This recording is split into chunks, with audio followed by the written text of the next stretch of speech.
하나님 감사합니다.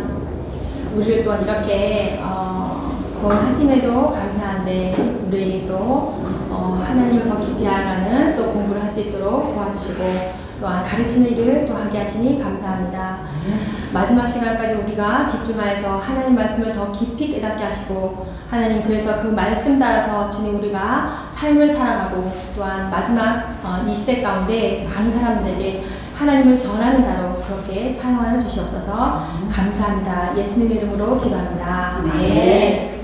네, 4장입니다. 4장. 10대 재앙과 6월절 제정입니다. 중간에 붕 떴죠.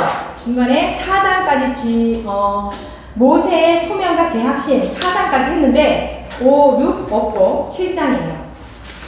7장을 들어가는데 10대 재앙과 6월절 제정이에요. 근데 1번에 보니까 하나님과 바로의 힘의 대결과 10대 재앙이라고 적혀 있잖아요. 저 이게 대결이 기분 나빴어요. 대결. 대결할 수가 없지.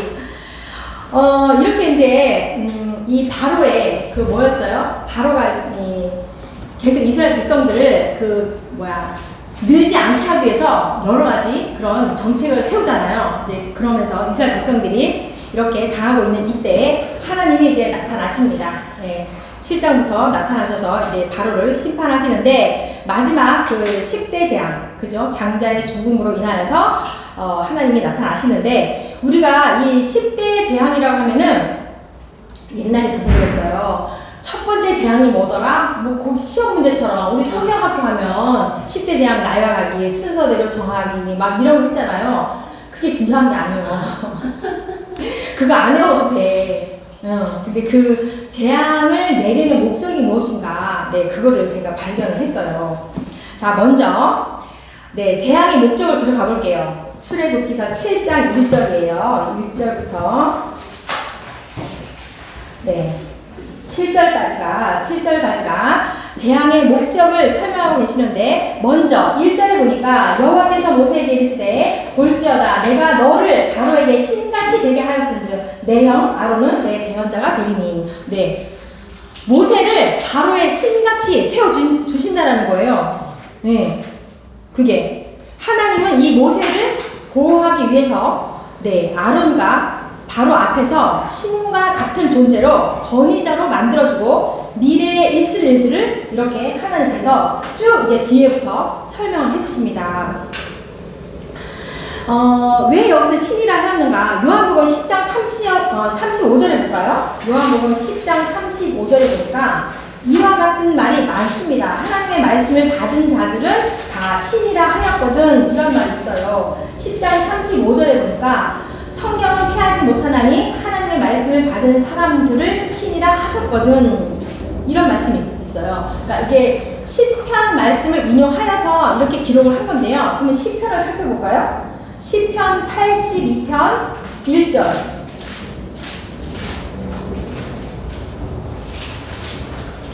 네, 하나님은 신들의 모임 가운데서 서시며 하나님은 그들 가운데서 재판하시느니라. 네, 또 있어요. 82장 6절. 내가 말하기를 너희는 신들이며 다 지존자의 아들들이라 하였으니. 네, 이렇게 하나님의 말씀을 받는 자들을 이렇게 신이라고 표현을 했단 말이에요. 시편도 그렇고 요한복음도 그렇고 뭐 그냥 그렇게 표현한 걸까요? 요한복음 볼까요? 요한복음 1장 12절에 영접하는 자, 곧 그 이름을 믿는 자들에게는 하나님의 자녀가 되는 권세를 주셨으니 이는 혈통으로나 육정으로나 사람의 뜻으로 나지 아니하고 오직 하나님께로부터 난 자들이니라. 말씀이 육신이 되어 우리 가운데 거하심에 우리가 그의 영광을 보니 아버지의 독생자의 영광이요 은혜와 진리가 충만하더라. 말씀의 성육신 하신 그 예수 그리스도를, 그죠? 하나님의 아들이신 예수 그리스도를 나의 주인으로 모신 사람, 나의 주인으로 모시고 살아가는 자들이 바로 성도들인데 그 성도들이 진리의 그 성령님의 도우심을 따라서 복음 안에서 하나님의 말씀을 깨닫고 예수님의 예수님처럼 살아가려고 노력하는 자들, 하나님의 자녀의 권세를 얻은 자들, 그런 자들을 이렇게 신이라고 했다는 거예요. 그냥 신이 아니라 이렇게 말씀의 성육신 되신 하나님의 아들 그 예수 그리스도를 내 주인으로 모시고 사랑하는 자들, 그러한 성도들을 말해서 신이라고 불렀다는 거예요. 네, 그러면서 이제 출애굽기서 7장 1절에 그렇게 말하잖아요. 내가 너를 바로에게 신같이 되게 하였고 내 형 아론은 내 대언자가 되게 하겠다. 그런 말씀을 하는 거예요.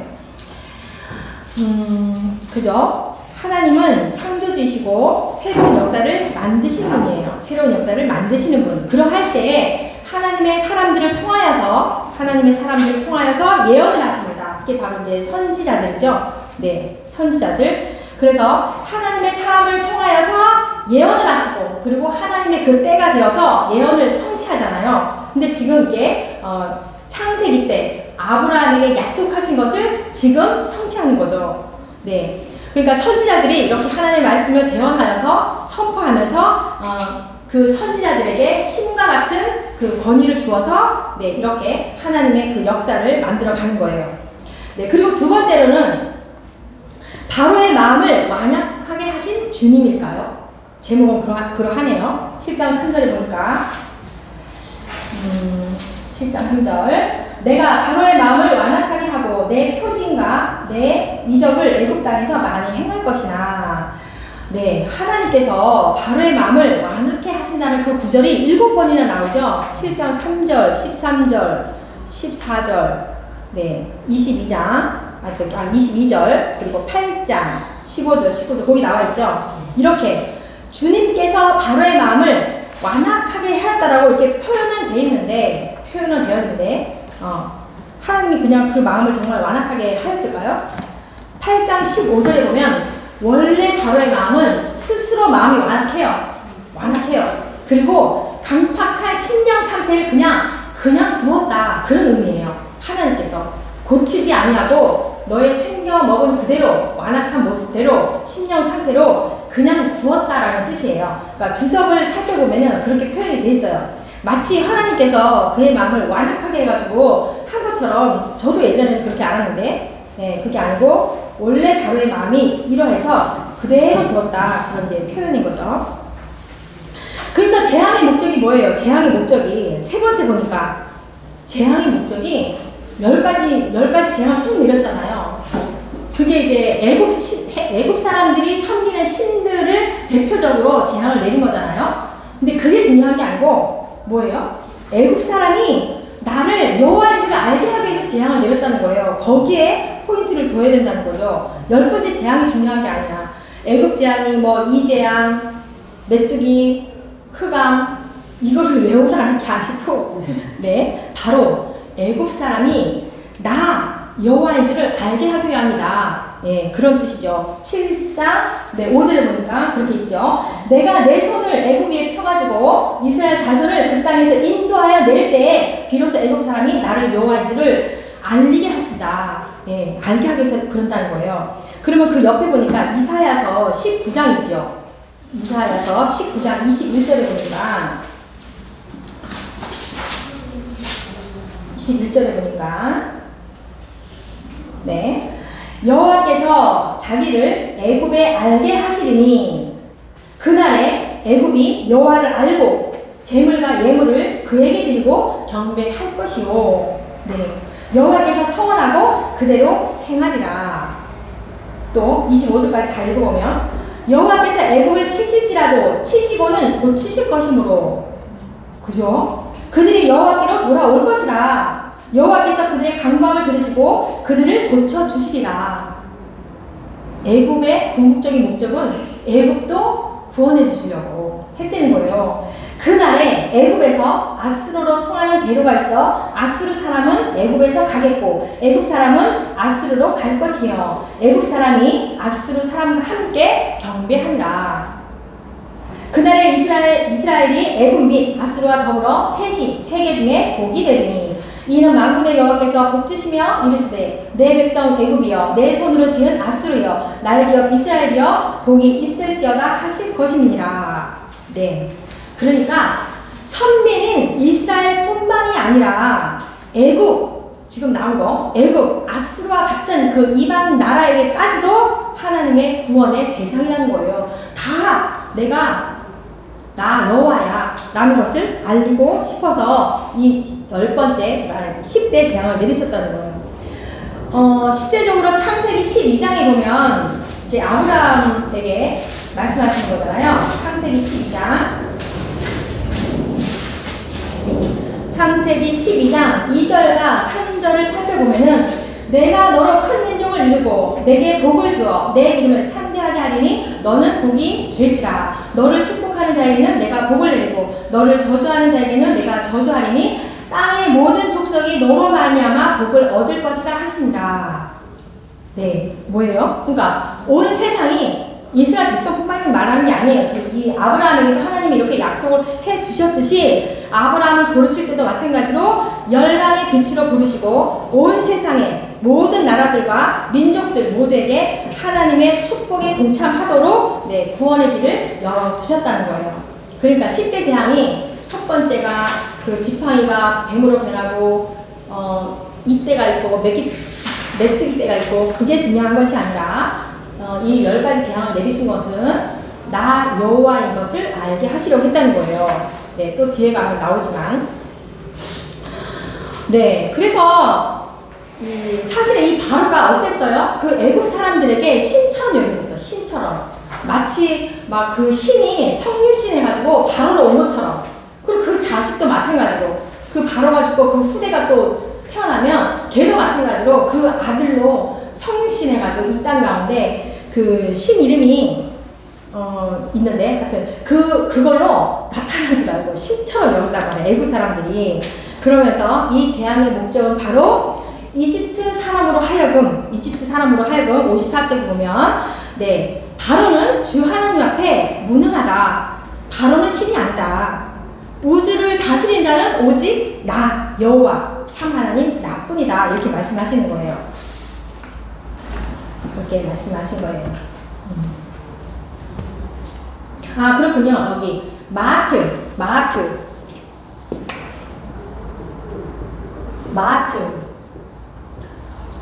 신 이름인데요. 이게 이제 이집트인들이 진리와 정의와 우주의 질서를 유지하는 마하트 신과 같이 그 신이 육체를 입고 바로에게 온 것처럼 생각을 했다는 거예요.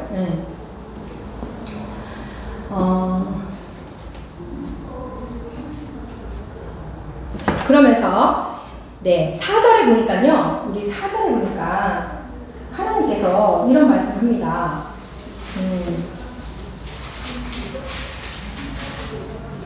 바로가 너희의 말을 듣지 아니할 터인즉 하나님께서 계속 말해요. 아니 하나님이 한 번 재앙을 내리면 그 사람 바로의 마음을 좀 돌이켜가지고 한 방에 해결하면 되는데 하나님께서 계속 바로는 말을 듣지 아니할 거야. 그 말을 여러 번 합니다. 여러 번. 그러면서 내가 내 손을 애굽에 뻗쳐 여러 번 큰 심판을 내리고 내 군대 내 백성 이스라엘 자손을 그 땅에서 인도하여 낼지라. 그렇게 말씀합니다. 그리고 6장 26절에도 보면은 이스라엘 자손을 그들의 군대대로 애굽 땅에서 인도하라 하신 여호와의 명령을 받은 자는 이 아론과 모세요. 이렇게 말씀하는데요. 이스라엘 자손들을 뭐라고 하는 거예요? 하나님의 군대다, 하나님의 백성. 그렇게 말씀하잖아요. 이때 당시에 이스라엘 백성들이 뭐였어요? 노예였어요. 노예. 그죠? 그러한 노예들을 하나님께서 당신의 백성이라 불러주시고 당신의 하나님의 군대로 만들어 주겠다라고 이렇게 여기에서 선포하시는 거예요. 그죠? 인도하여서 내가 낼 것이다. 그러니까 이제부터 하나님께서 하나님의 군대라고 그 노예 같은 그 찌질한 그러한 자들을 하나님의 백성 군대로 만들어 주시겠다고 하니 무서울 것이 없죠. 그죠? 그래서 그 모든 것은 다 하나님의 은혜라는 거죠. 그래서 하나님의 손을 이용하여서, 그죠? 내가 내 손을 애굽에 뻗쳐서, 그러니까 하나님의 손을 이용하여서 너희들을 내 백성, 내 군대로 만들어 주신다니 그게 다 은혜라는 거죠. 네.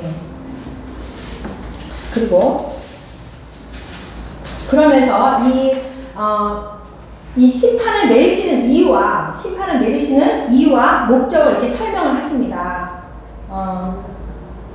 5절에 보니까 내가 내 손을 애굽 위에 펴서 이스라엘 자손을 그 땅에서 인도하여 낼 때에야 애굽 사람이 나를 여호와인 줄을 알리라 하시네. 이렇게 뭐예요? 이 10가지 재앙의 목적은 바로 여호와를 알게 될 것이다. 10가지 재앙을 통해서 나를 알게 될 것이다. 수많은 이 애굽 사람들이 수많은 신들을 이렇게 섬기고 있는데 그들 앞에 내가 10가지 재앙을 내리면서 너희들이 섬기는 그것은 참신이 아니야. 오직 참신은 여호와 나야 라는 것을 알게 될 것이야. 그래서 10가지 재앙을 줬다는 거죠. 그래서 이제 10대 재앙의 과정을 또 이제 살펴보면은, 그래서 이 10대 재앙이 며칠간 있어요? 20일간. 20일 동안 이 10대 재앙이 일어나는데, 네.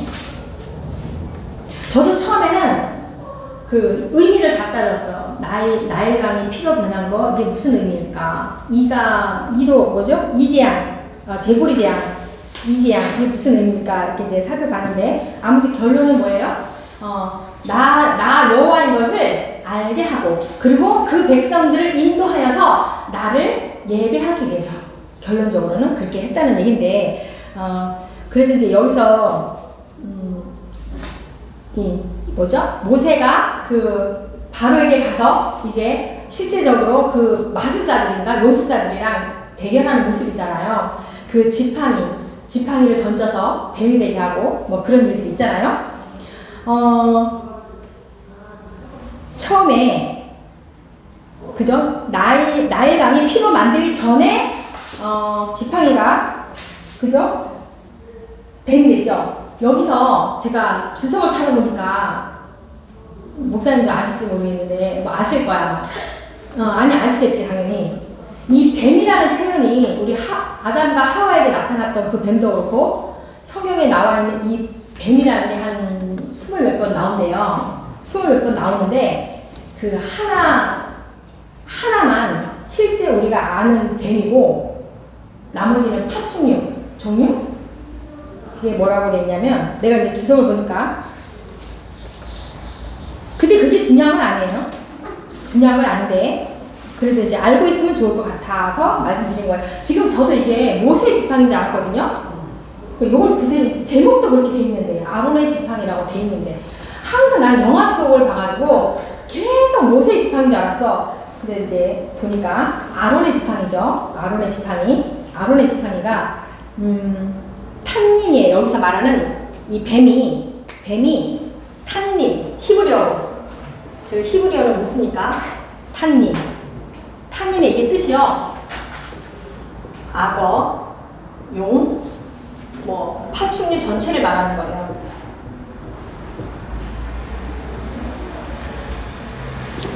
성경에 27번 나오네요. 이게.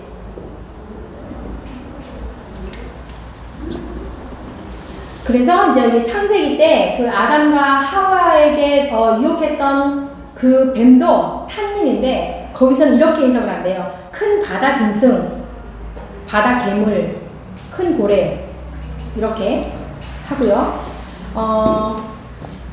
출애굽기서 4장에 나타나는, 그러니까 처음에 이때는 모세 지팡이잖아요. 출애굽기 4장에서는 모세 지팡이를 던졌을 때 뱀이 되었잖아요. 그때는 나카시예요. 나카시. 그때는 진짜 뱀. 이때는 뱀이고, 여기서는 이제 근데 이것도 학자들이 이렇게 말하는 부분이에요. 이렇게 말하고 뱀이라고 말하고. 왜냐하면 지팡이 모양하고 가장 비슷한 게 뱀이잖아요. 악어는 웃기잖아요. 그죠? 근데 히브리 원문에는 이게 탄닌으로 해석이 돼 있으니까, 탄닌의 뜻은 이렇다라는 거 그냥. 그래서 이제 여러 학자들이 말하건데, 아니 지팡이를 들어서 이렇게 던졌으면 그래도 파충류 종류에 맞지 않느냐, 그래서 뱀이지 않느냐, 뭐 이런 말도 있고, 여러 설이니까 그냥 알고 계시면 될 것 같아서 말씀드려요.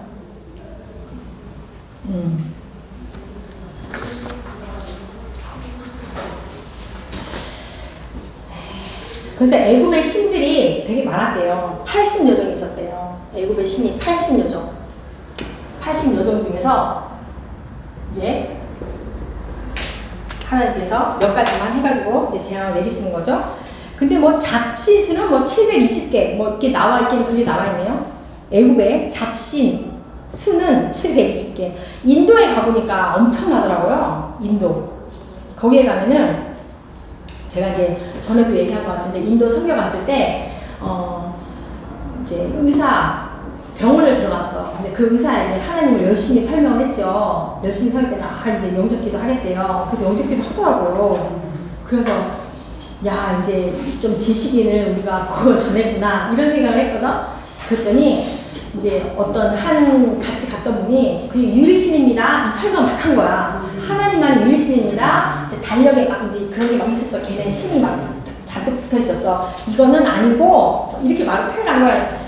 하나님만이 유일신입니다 했더니 노노노 영접기도 다 했고 노노노 아니라고 그러더라고요.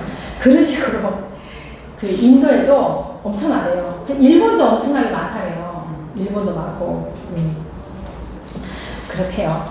그럼 이제 첫 번째 볼게요. 그러면 나일이 피로 변한 거. 나일이 피로 변한 거. 그래서 이 애굽 사람들은 나일강이 정말 신적인 존재였어요. 그죠? 예. 그런데 거기를 먼저 피로 만들잖아요. 그 온 나일 강뿐만이 아니라 모든 물을 다 피로 물들게 합니다. 예.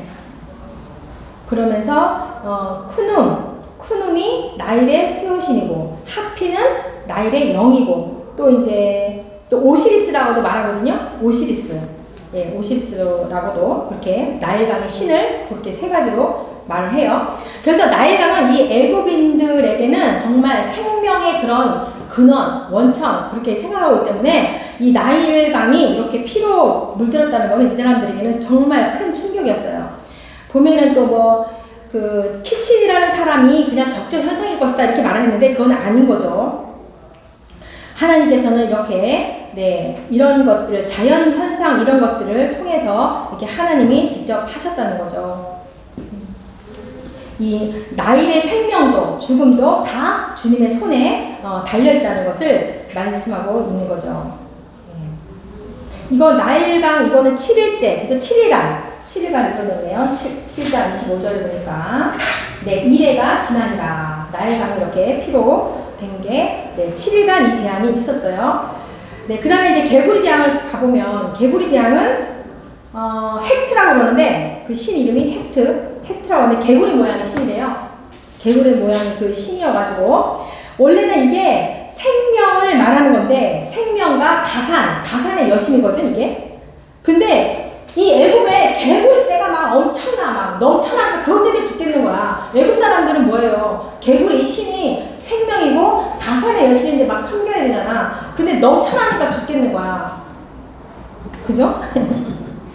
그래서 여기서 말하는 재앙의 그런 목적과 의미는 바로 8장 1절에서 말한 것처럼 여호와께서 모세에게 이르시되 너는 바로에게 가서 그에게 이르기를 여호와의 말씀에 내 백성을 보내라. 그들이 나를 섬길 것이니라. 재앙의 목적이 이거라는 거예요. 그러면서 10절에 그런 말을 하죠. 모세가 이르되 왕의 말씀대로 하여 왕에게 우리 하나님의 여호와 같은 이가 없는 줄을 알게 하리니. 그러니까 우리 여호와 우리 하나님 같은 분이 없던 줄을 알게 하기 위해서 이 재앙이 계속 반복적으로 이 말이 계속 나와요. 그 재앙 때마다. 그러니까 재앙의 그 순서와 그게 문제가 아니라 이 재앙을 내린 목적은 바로 나에게 내 백성을 보내어서 하나님께 예배하고 나 여호와다라는 것을 알게 하기 위해서 그랬다는 거예요. 그러면서 이제 개구리 떼가 막 너무 넘쳐나니까 그죠? 바로가 그렇게 말을 하죠. 개구리 떼를 제발 떠나게 해줘라 그런 말을 하죠. 8절에. 그래서 떠나게 했어요. 떠나게 했더니 다시 또 이 바로가 완악해가지고 15절에 다시 또 완강해가지고 그 말을 듣지 아니하였더니 여호와께서 말씀하신 것과 같더라. 이 말을 여호와의 말씀과 같더라 이 말을요 하나 둘 셋 넷 5번을 여기서 말하거든요. 이 10가지 재앙 속에서 여호와의 말씀과 같더라 라는 것이 예, 5번이나 나오는데, 미리 하나님께서는 이 바로가 말을 듣지 않음을 미리 하나님께서는 알고 계셨다는 것이고, 여호와 하나님이 어떤 분이신 것을 계속 강조하는 말이라고도 할 수가 있어요. 여호와의 말씀과 같더라 라고 이렇게 표현한 것은 여호와 하나님이 어떤 분이신 것을 계속 강조한다라고 말씀하고 있는 거예요.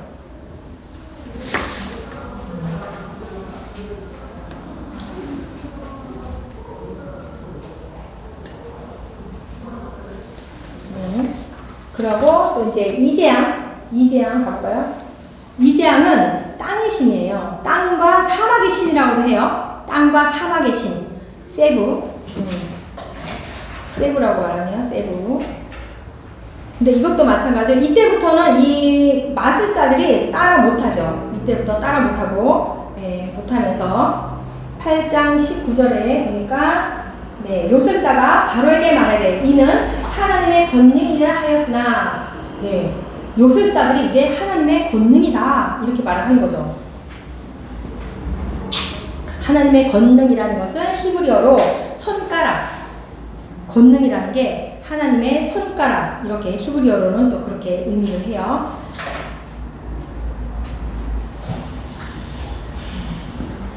그러면서 거기도 그렇잖아요. 그들의 말을 듣지 아니하였으니 여호와의 말씀과 같더라. 또 이렇게 말을 하는 거죠. 하나님께서. 그러니까 또 남은 거지, 재앙이. 네 번째, 파리재앙. 파리는 케페레라고 하는 케페레. 여기서 이제 파리 때가 아니고 파리래요. 파리.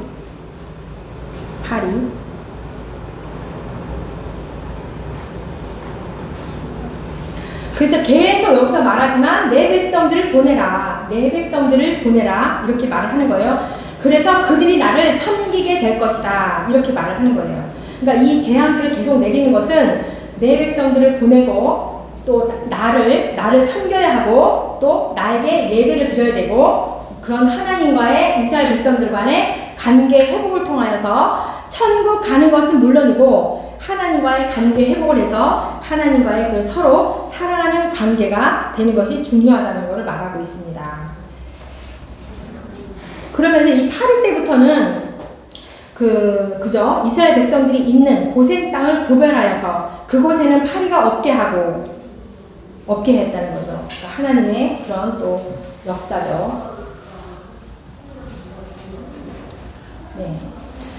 그 다음에 또 생축과 짐승을 죽이는 재앙. 여기도 보면 뭐 하솔, 아피스 다 있죠. 하솔은 암소의 신이고 아피스는 수소의 신. 암소, 수소 뭐 그렇다는 거예요. 이것도 마찬가지로 9장 14절에 보니까 이제 반복적으로 계속 말하는 거니까. 자, 9장 14절에 그래서 재앙의 목적이 뭐예요? 내가 이번에는 모든 재앙을 너와 내 신하와 내 백성에게 내려서 온 천하에 나와 같은 자가 없음을 내가 알게 하리라. 나와 같은 사람이 없다라는 것을 말해주고 싶다는 거지. 보여주고 싶다는 거죠. 그러면서 16절에 내가 너를 세웠음은 나의 능력을 내게 보이고 내 이름이 온 천하에 전파되게 하려 함이라. 그러니까 이 재앙이 내리는 목적이 뭐라고요? 나와 같은 사람이 없다. 그리고 내 이름이 온 천하에 전파되기를 원한다. 그렇게 말씀을 하는 거예요.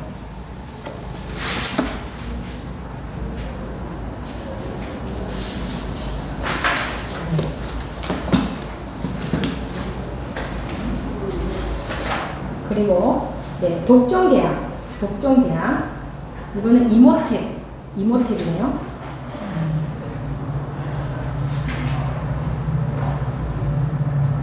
다 마찬가지예요. 그 다음에 우박재앙도 마찬가지고 다 반복되어서 말하는 것은 다 여호와 하나님을 알리기 위해서. 우박재앙도 마찬가지. 9장 29절 볼까요? 9장 29절에 보니까 이것도 마찬가지로 모세가 그에게 이르되 내가 성에서 나가서 곧 내 손을 여호와를 향하여 펴리니 그리하면 우레소리가 그치고 우박이 다시 있지 아니할지라 세상이 여호와께 속한 줄을 왕이 알리이다. 그러니까 바로에게 말을 하는 거죠. 다 모든 것, 세상 모든 것은 다 나에게 속하였다. 이렇게 말을 하시는 거예요. 메뚜기 재앙. 메뚜기 재앙에는 이시스가 곡물의 신이고 세레피스가 곡식을 지켜주는 신이래요.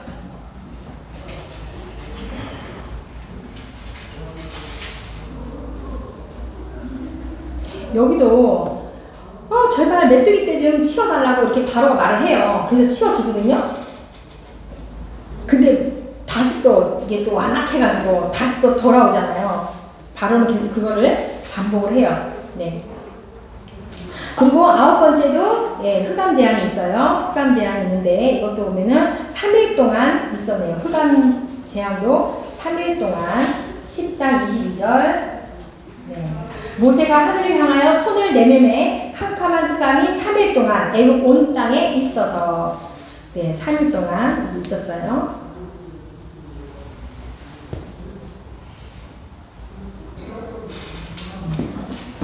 그리고 이제 마지막 장자의 죽음이죠.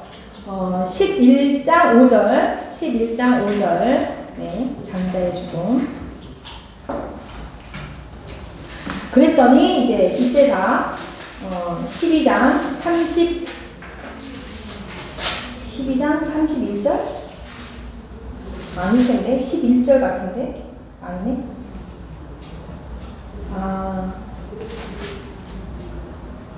출애굽기서 12장 31절과 네네 맞네요. 31절과 32절에 그러면서 이걸 통하여서 네 그죠? 밤에 바로가 모세와 아론을 불러서 이르되 너희와 이스라엘 자손은 일어나 내 백성 가운데서 떠나라. 너희의 말대로 가서 여호와를 섬겨라. 너희가 말한 대로 너희 양과 너희 소도 몰아가고 나를 위하여 축복하라. 그러니까 다 예, 떠나가라고 그때자 장자의 죽음에 임해서 그렇게 말하는 거예요.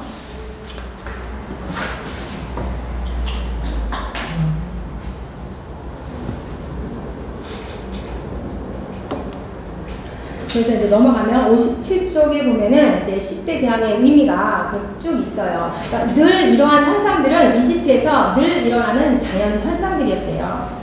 그래서 하나님께서는 이런 자연 현상을 통하여서 네, 행하는 기적들이었던 거죠. 그래서 이런 재앙들로 인하여서 점점 확대되고 심화되고 강렬해진 거죠. 장자의 죽음까지. 그래서 이 재앙은 바로 애굽의 모든 신들을 향한 것이었다라고 이렇게 또 설명되어 있고.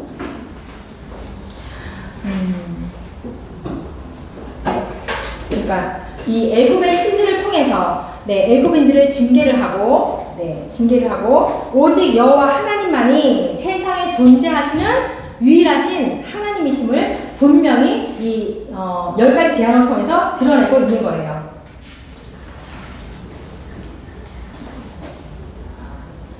바로 이제 그래서 이 10가지 재앙을 통해서 바로는 무능하다라는 것이 드러났죠.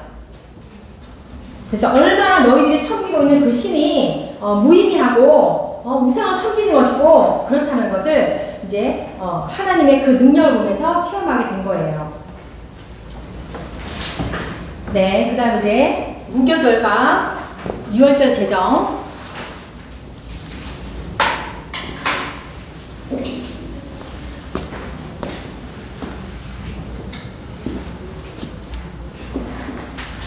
우리 이거 한번 읽어볼까요? 저번에 7대 절기 해가지고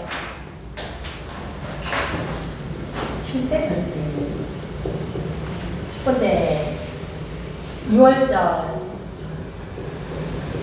첫 2월절이 1436년 1월 14일 그 다음에 무교절 1월 15일 그 다음에 무슨 절이에요? 초실절. 초실절. 그 다음에 오순절. 그 다음에 나팔절. 그 다음에 속죄절. 그 다음에 초막절.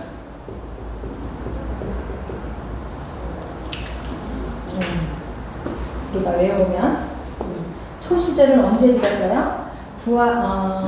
무교절 기간에 안식일 다음 날. 그러니까 날짜가 이제 계속 바뀌니까 무교절 기간 중 안식일 다음 날. 오순절도 여기 기간 중에 네, 첫 보리 이삭 이삭을 드린 날로부터 50일째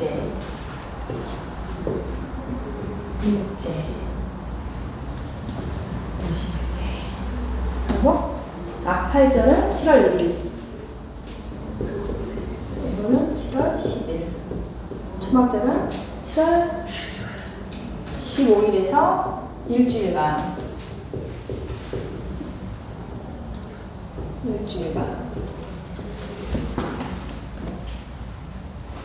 오순절을 77절 맥추절이라고 하고,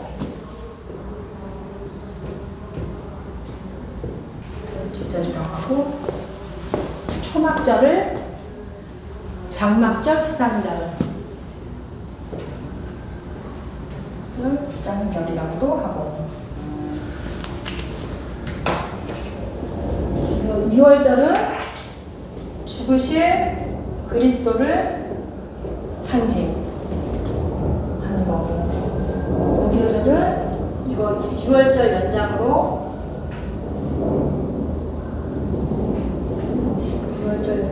출애굽 사건을 기념.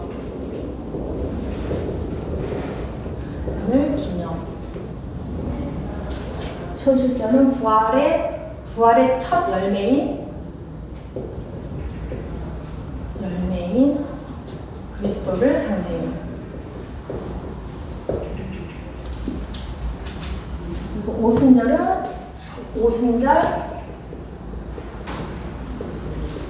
강림절, 오순절 성령 강림절.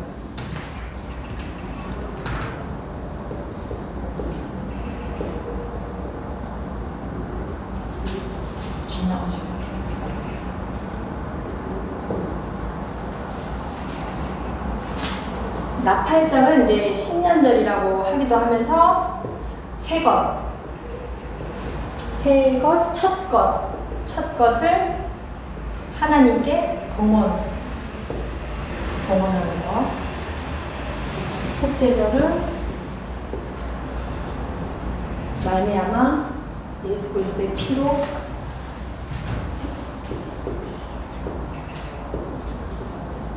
속죄를 상징. 초막절은 하나님의 도우심과 인도하심을 기억하며 감사하는 것.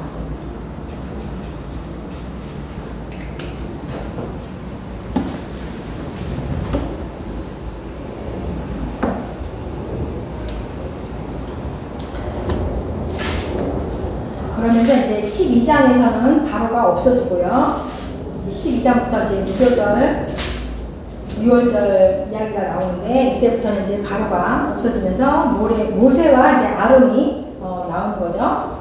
그러면서 이거 날짜 좀 하려고 그랬는데, 여기 보니까요, 현대 이스라엘의 6월절은 니산월 14일이라 그랬죠. 6월절이 니산월이라고 돼 있죠. 니산월은 바벨론식으로 1월달이 니산월이에요. 니산월. 그러면 가나안식으로 아빗월.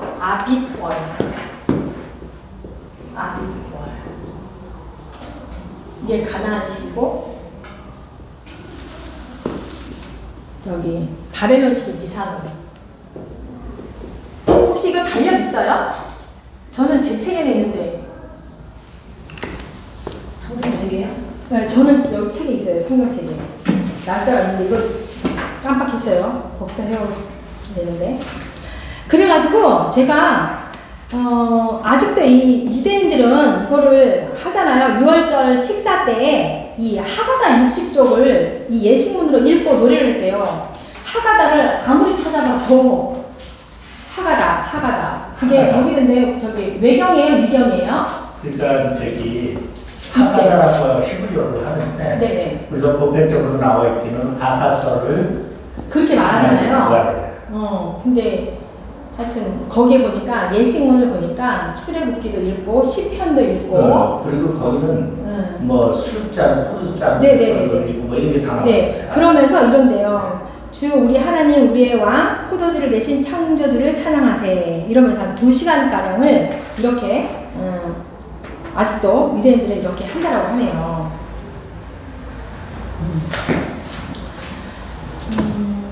그래서 새 원력의 시작. 그래서 첫 유월절은 1446년에 그죠? 1월 14일 날 했어요. 근데 이집트에서는 이거를 9월달 티스리월을 10년으로 지켰대요. 그러니까 우리 달력으로는 3월, 4월 정도.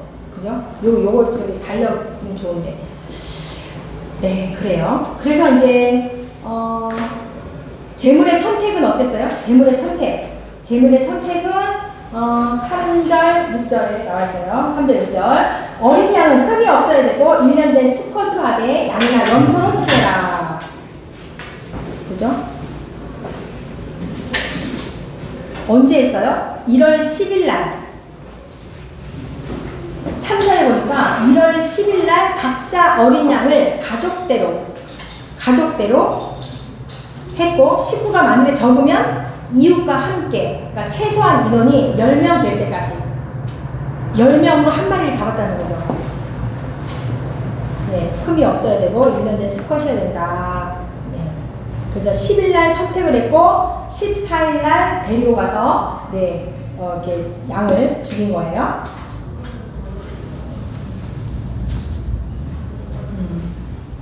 재물의 제사 이렇게 해질 무렵에 그러니까 오후 6시에 1월 14일 오후 6시에 양을 죽였어요. 그래가지고 그 피를 문 인방과 좌우 문설주에 다 뿌리고 바르고 했다는 거죠. 그래서 그 문 안에 있는 자들은 보호받는 거죠. 문의 안에 있는 자, 저기 바른 문의 안에 있는 자들. 기생라합도 마찬가지로 그죠? 그때 뭐죠? 정탐꾼들하고 약속해왔을 때 집안에만 있어라 라고 했을 때 그거를 지켰더니 보호를 받았잖아요. 이것도 마찬가지로 안에 있는 자들은 이렇게 보호를 받았죠. 넘어가면 또 그래서 이제 피 뿌리는 의식은 대속적인 죽음을 뜻하는데 하나님의 어린 양이 모든 죄인을 위해서 죽을 거라는 거지. 하나님의 어린 양이 모든 죄인을 위해서 당연하죠. 그리고 어린 양의 죽음으로 주의 백성들은 재앙에서 보호를 받는 것이고, 그래서 대속의 대가는 이미 지불되었고, 신학께서 그래서 예수 그리스도의 죽음을 뜻하는 거예요. 베드로전서 1장 2절에도 있고, 로마서 5장 8절 9절에도 있고, 히브리서에도 있고.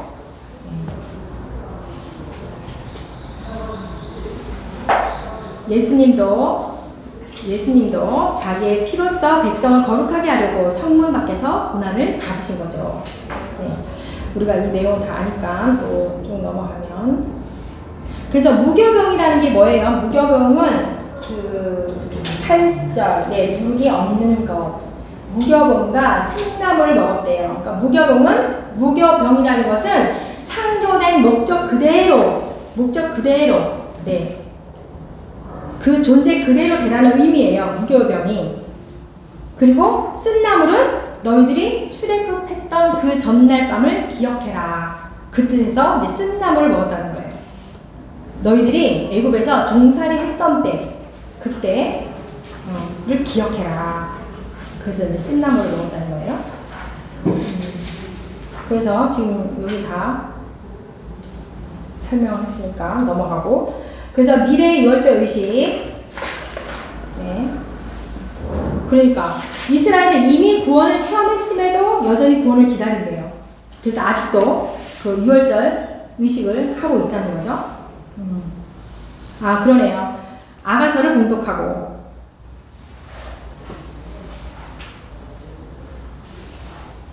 유월절은 이 민족 해방의 날이기도 하고 그저 영적인 해방을 가리키는 기리는 날인데 아직도 구원자 메시아를 기다리고 있지요.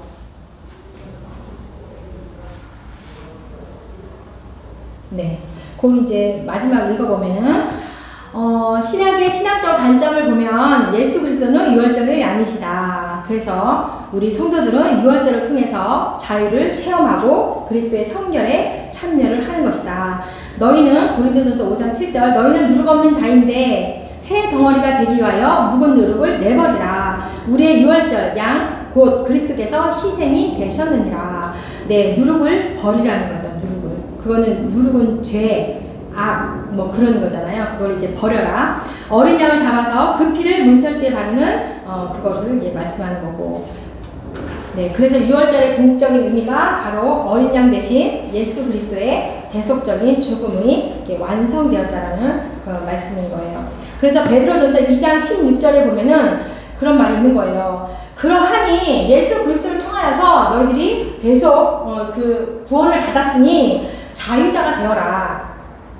그 자유로 악을 가리는 데 쓰지 말고 오직 하나님의 종과 같이 가라. 이런 말씀이 있어요. 그래서 하나님의 계획 속에서 이루어진 것이고 이스라엘이 구원을 받고 온 세상이 구원을 받은 거예요. 네, 그래서 우리가 성만찬은 이렇게 새 유월절에 이루어졌음을 이렇게 말씀하고 있습니다. 네, 이상입니다. 네.